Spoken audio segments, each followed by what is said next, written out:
Έρχεται το κατά εδώ η όμορφη συνταξιδιώτησά μου.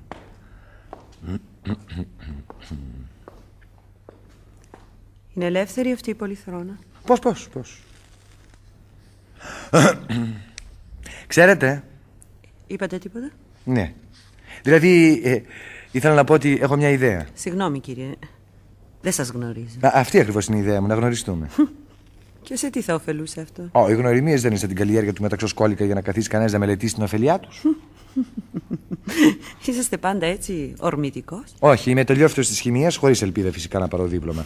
Λέγομαι Ανδρέας Ντενιέ και όπως όλοι οι άντρες, κολακεύομαι να πιστεύω πως είμαι λιγάκι τρελός.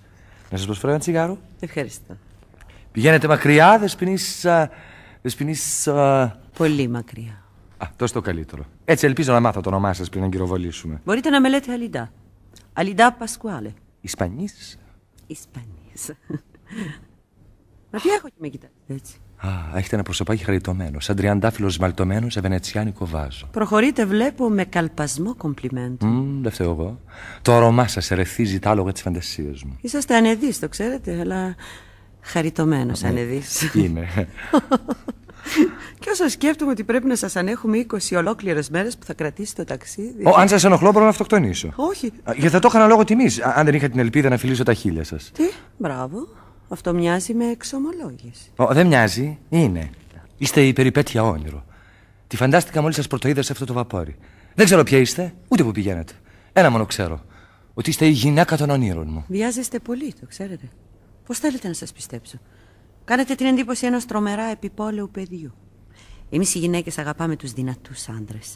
Εκείνους που μπορούν να μας χαρίσουν την προστασία και τη δημιουργία μέσα στα νευρωμένα μπράτσα τους και στην ατσαλένια ψυχή τους. Νευρωμένα μπράτσα θα βρείτε κάτω στους θερμαστάς. Δεν είναι ωραίο να ηρωνεύεστε το καθετή. Όταν κανένας βρίσκεται μέσα στον ωκεανό ταξιδεύοντας προς την αναγέννηση, πρέπει να έχει την ψυχή του αγνή και καθαρή σαν κρίσταλο. Έχετε δίκιο.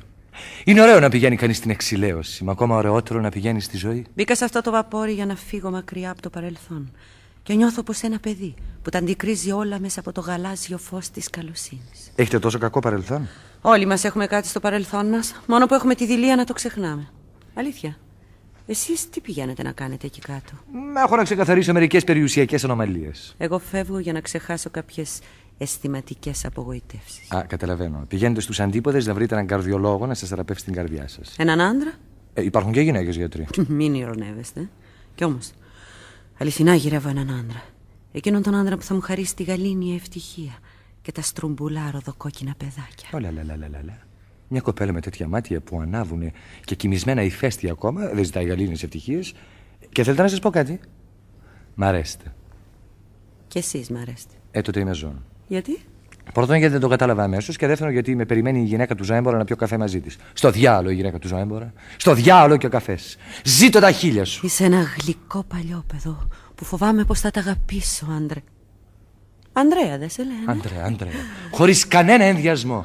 Ο ευτυχέστερος Ανδρέας των δύο ημισφαιρίων.